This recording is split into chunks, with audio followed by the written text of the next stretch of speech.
Merci de choisir Canal Congo Télévision pour vous informer. Mesdames et messieurs, bienvenue à cette grande édition du journal. L'Observatoire de la dépense publique, ODEP, a rendu public ce vendredi son rapport sur l'exercice fiscal 2021. Ainsi, l'ODEP note que l'exécution de la loi des finances reste marquée par l'affaiblissement des institutions à caractère social. Il déplore également l'attribution du marché des grés à gré par l'OVD à Grec 7 dans le cadre du projet Chilejelu. Suivez plutôt ce commentaire de Gisèle Olivier-Toko. C'est dans le cadre du contrôle citoyen de finances que l'Observatoire de la dépense publique a mené tout au long de l'exercice fiscal 2021 le suivi de l'exécution de la loi des finances de l'année. Ainsi, dans son rapport rendu public ce vendredi, l'ODEP note notamment que l'exécution de la loi des finances reste marquée par l'affaiblissement des institutions à caractère social. Le gouvernement Samalo Kondé a échoué, dit-il, à réduire le train de vie des institutions. Outre cela, l'ODEP déplore l'attribution du marché de gré à gré par l'OVD à Grec 7 dans le cadre du projet Chilejelu. Notre rapport concernait l'évaluation de l'exécution de la loi de finances 2021 de la période comprise entre janvier et septembre. Nous avons noté que pendant cette période, l'exécution de la loi de finances, c'est-à-dire du budget, a été caractérisée par l'aggravation des pratiques de corruption. L'Assemblée nationale, qui est l'autorité budgétaire, c'est-à-dire le Parlement dans l'ensemble, au lieu de travailler pour le contrôle des finances publiques, le Parlement a été émaillé de cas de corruption et de fraude, ce qui l'a empêché à faire de manière efficace le contrôle de l'action du gouvernement. Nous avons noté aussi que les dépenses des secteurs sociaux, les investissements ont été faiblement exécutés, plus de dépenses pour les institutions budgétivores, la présidence, l'Assemblée nationale, le Sénat et la primature sont en tête en dépassement de plus de 100%, la présidence avec 200 et quelques pourcents, et contrairement aux dépenses de l'éducation, de la santé, des infrastructures qui sont très faibles. Nous avons aussi noté que dans la mise en œuvre des projets tels que Chilejelu et Zéro Trou, les deux programmes sont exécutés hors cadre budgétaire, c'est-à-dire qu'ils sont extra-budgétaires. Les deux programmes ont été attribués aux sociétés de gré à gré par l'OVD et tous ces programmes manquent des calendriers de travaux, il n'y a pas de devis, il n'y a pas de clause de contrat, il n'y a pas d'étude de faisabilité, ce qui a pour conséquence tous ces programmes-là n'ont aucune efficacité et ne peuvent en aucun cas résoudre les problèmes des mouvements, d'amélioration des routes et ainsi de suite, parce que ça a été mal monté, mal programmé et aujourd'hui c'est mal exécuté. Et je voulais aussi signaler que dans notre rapport, nous avons relevé que tous ces programmes sont gérés par un gouvernement parallèle qui a été constitué au niveau de la présidence de la République. C'est pourquoi nous demandons à ce qu'il y ait vraiment le retour à la normale, qu'il y ait la notion de la programmation puisse renaître pour que les dépenses publiques puissent vraiment aider à l'amélioration des quotidiens de vie de la population. Les trois délégués de l'opposition à la Commission électorale nationale indépendante ont été investis par le chef de l'État, Félix-Antoine Tshisekedi Tshilombo. Ceci après avoir été entériné le 23 décembre de l'année passée au niveau de l'Assemblée nationale. Nous dit encore une fois de plus Gisèle Toko dans cet élément.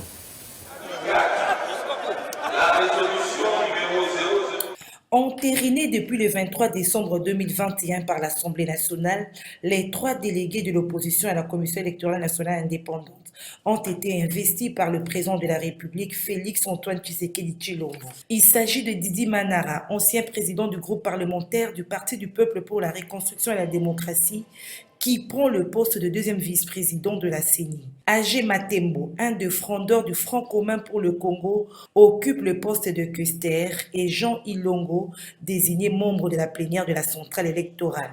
Chacun de ces 3 nouveaux membres de cette institution d'appui à la démocratie a donc reçu une notification du directeur de cabinet du chef de l'État. Les documents précisent que cette investiture est conforme à l'ordonnance du chef de l'État numéro 21/102 du 24 décembre 2021.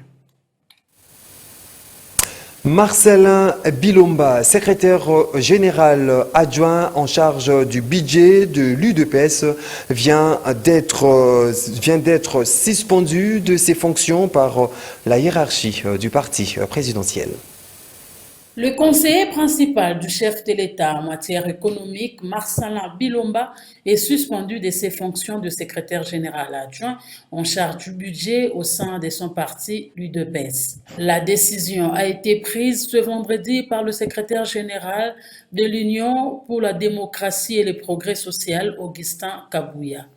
L'existence des faits infractionnels mis à sa charge serait le mobile de cette suspension. À en croire le secrétaire général du parti, du Sphinx, cette décision a été prise en vue de préserver l'image de l'UDPS, celle du chef de l'État ainsi que de la mémoire du docteur Etienne Tshisekedi. Signalons que Marcelin Bilomba est accusé par le député national Ngoï Kassanji de surfacturation des travaux de construction des écoles et hôpitaux en Mbuji-Mayi dans le cadre du projet Tshilé-Gélo. Pour cet ancien gouverneur du Kasaï oriental, les 14 millions exigés sont exorbitants.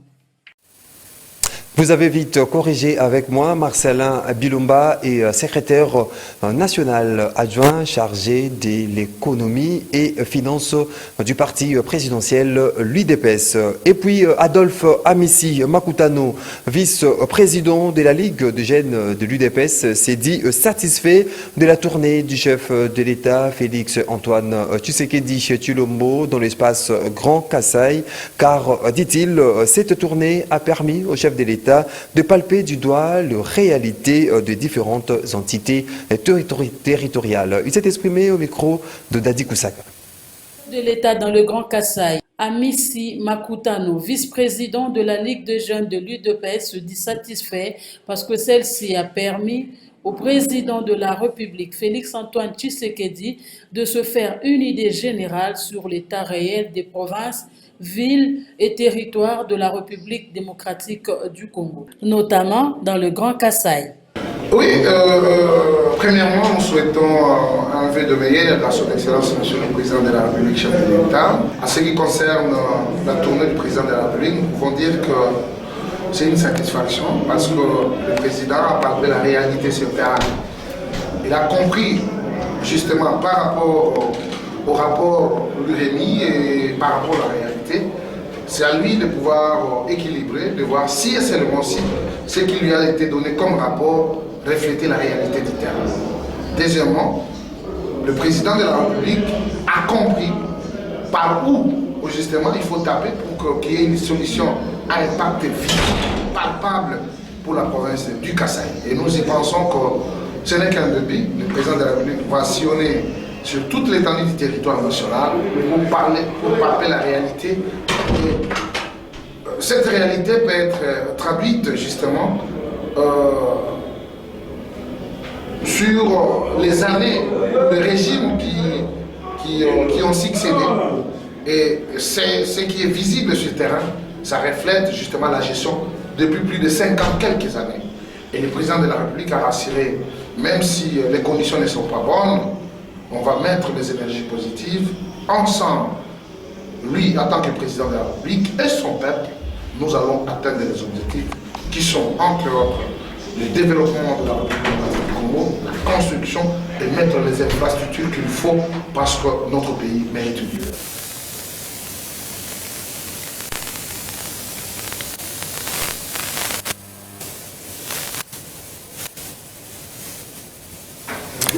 Le ministre de la Santé publique, Hygiène et Prévention, Dr Jean-Jacques Mbungani, appelle les comédiens congolais à s'approprier de la campagne de vaccination contre la Covid-19 pour protéger la population. Suivez. Il s'agit du résultat d'un sondage réalisé par le magazine Congolais, écho d'opinion pendant la période allant du 10 octobre au 30 décembre 2021.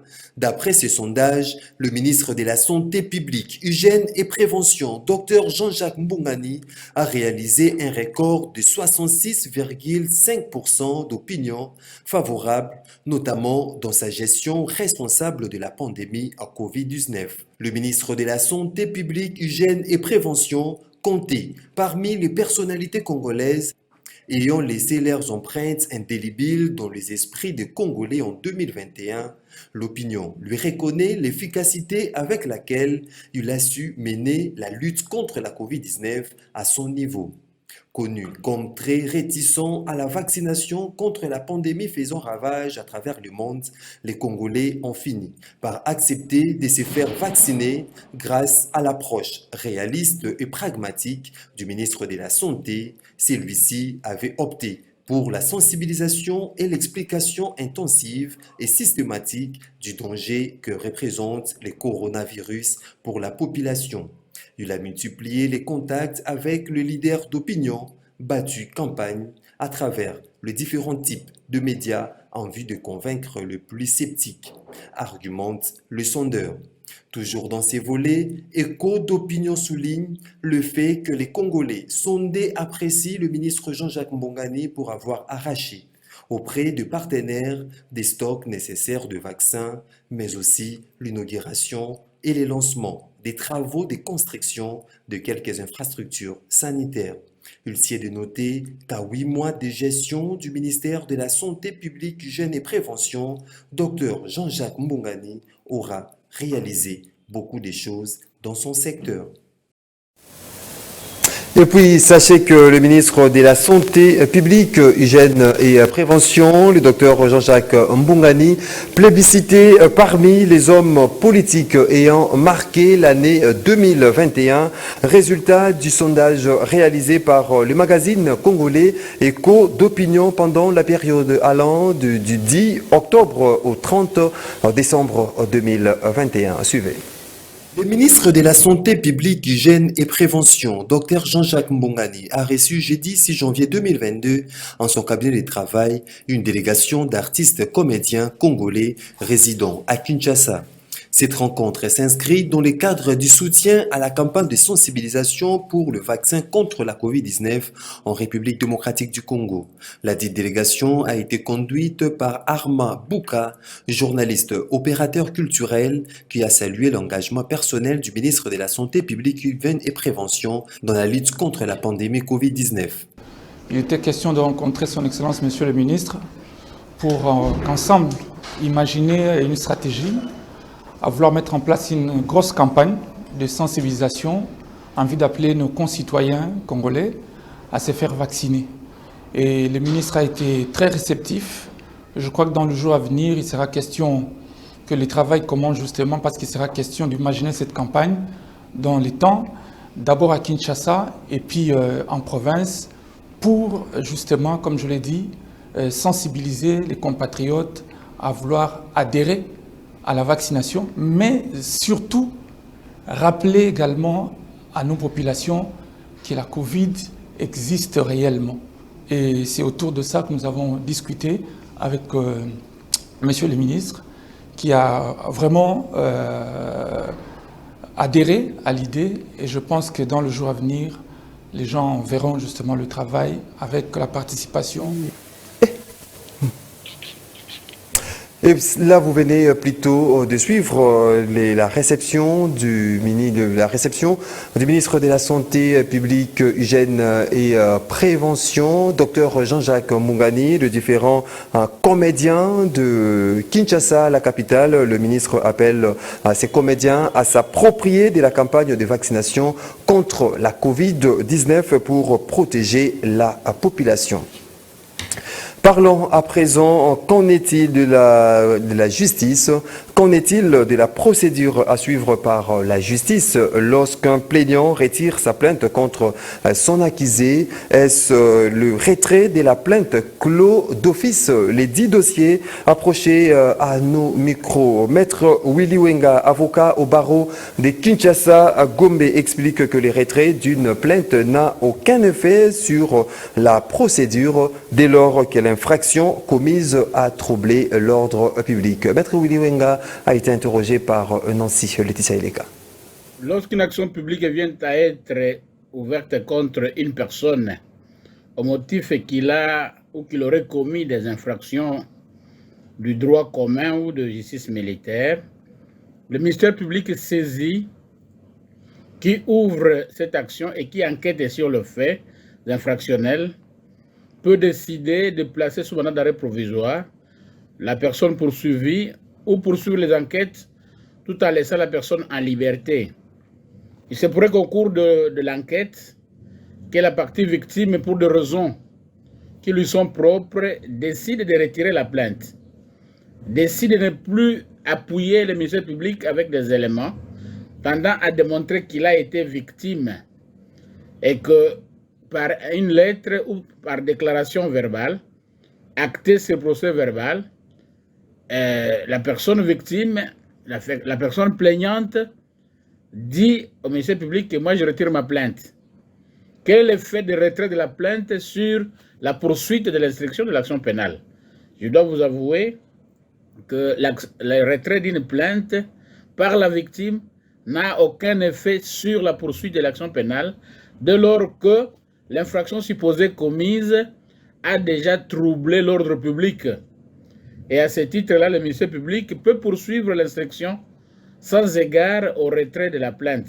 Toutefois, on sait tout de même que c'est la présence de la victime ou le fait apporté par la victime devant le magistrat qui démontre à suffisance le rôle joué par les délinquants dans la commission de l'infraction.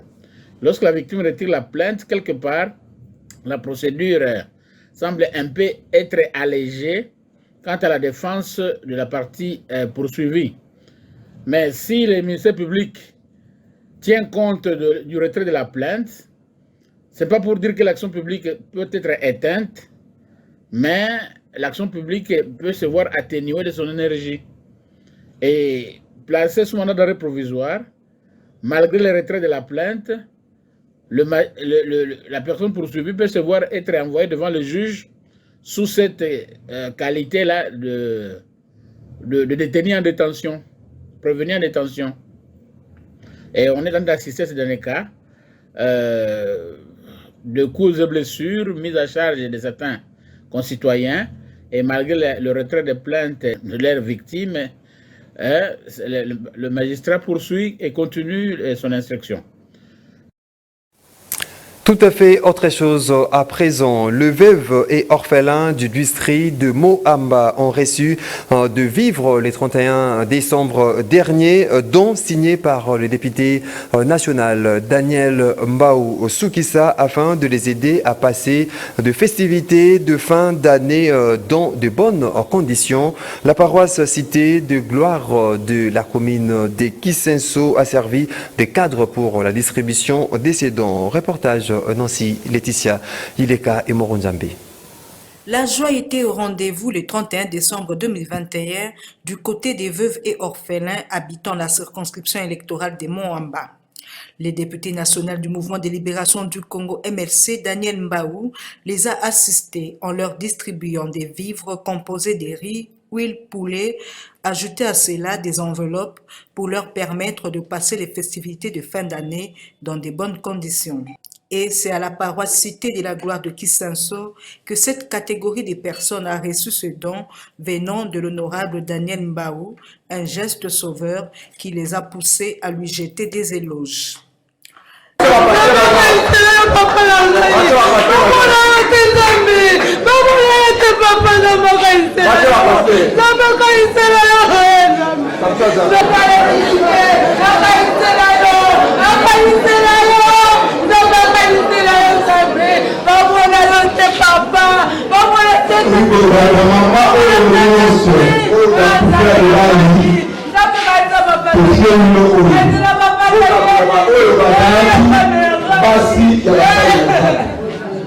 L'initiateur de ce geste de charité, l'honorable Daniel Mbaou, explique ici le sens de ce geste. Donc c'est un geste de cœur parce que autant que nous nous réjouissons, nous qui habitons la cité, autant que je souhaite que les veuves et orphelins de la commune de Kisenso puissent s'en réjouir. Donc le plus important pour nous, c'est de faire cet acte sacrificiel devant Dieu Tout-Puissant. Parce que nous servons un Dieu qui agrée d'abord les sacrificateurs avant d'agréer les sacrifices. Il y a plus de joie à donner que de recevoir. C'est dans ce contexte que ce geste a été posé afin de redonner le sourire à ceux qui sont dans des difficultés. Il y a de plus en plus de dérapages, ce qui est vrai de ce qui est faux dans les réseaux sociaux. Ces derniers présentent souvent une seule facette de l'information, celle qui conforte nos positions. Alors, comment y faire face? Nous avons approché un expert forensique, Maître Clément Angondé. Les réseaux sociaux sont une source d'information faramineuse. Toutefois, la désinformation s'y trouve tout autant. Il est de plus en plus difficile de partager ce qui est vrai de ce qui est faux. Les algorithmes utilisés par les réseaux sociaux présentent souvent une seule facette de l'information, celle qui nous conforte dans nos positions. Des pratiques qu'il faudrait combattre, comme le dit Clément Ngonga, expert en forensique. Moi, je dois donner la responsabilité aux autorités. Et pourquoi? Parce que quand on parle des fausses informations, donc il y a une technologie qui est utilisée. Cette technologie-là donc vient de l'informatique.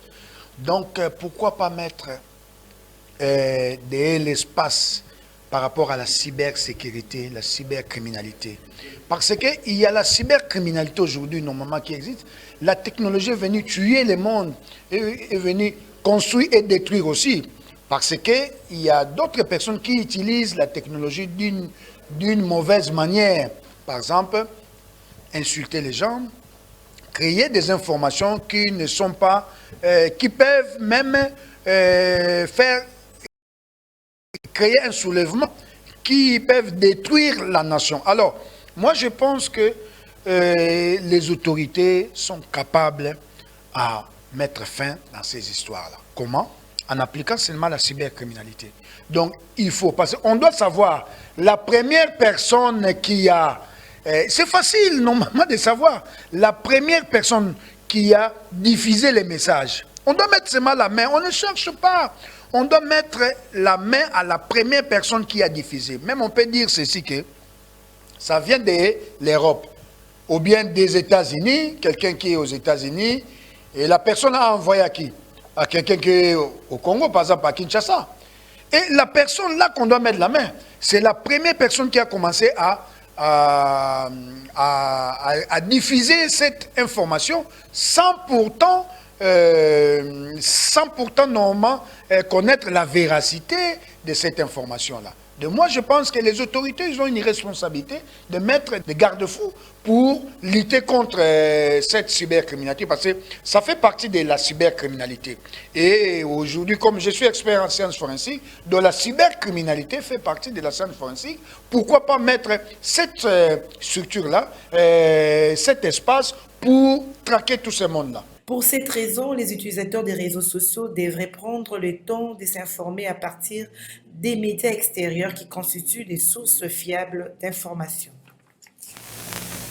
Parlons de route à Kinshasa, dans la commune de Ngaliema. La route Nzolama allant du carrefour Pompage jusqu'à Lupin se trouve en grande partie dans un état de délabrement. Les travaux d'asphaltage lancés jadis ont été abandonnés. Véritable calvaire pour les usagers, d'où ces cris de détresse. Regardez. Cette route Nzolana va de Pompage traversant le quartier Lukunga jusqu'à Upen. Cependant, les travaux d'asphaltage se sont arrêtés à mi-chemin, d'où le calvaire des usagers, surtout en cas de moindre pluie.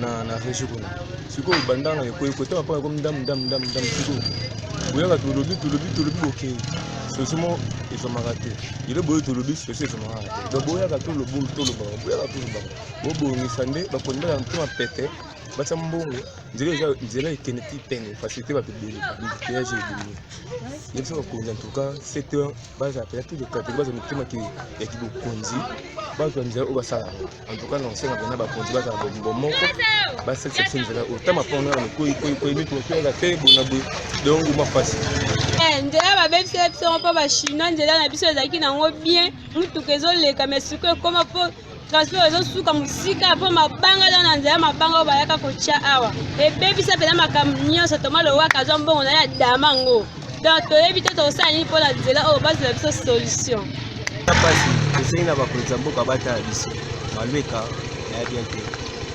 tokumba motema ya tomona pasi eza te nzela eza ya bien te banzela eza ya kobukana toseki mpe batala biso na nzela oyo basunga biso na bakonzi ya mboka batala nzela malweka mpo nzela eza bien te na pompage ti ipel nzela oyo yango ti ya ipel so basali nzela oyo ekozala bien mpo na biso mpo na population kotala mpena nzela oyo bakonzi ya mboka. Les autorités compétentes sont donc interpellées. Voilà qui me fin, mesdames et messieurs, à cette grande édition du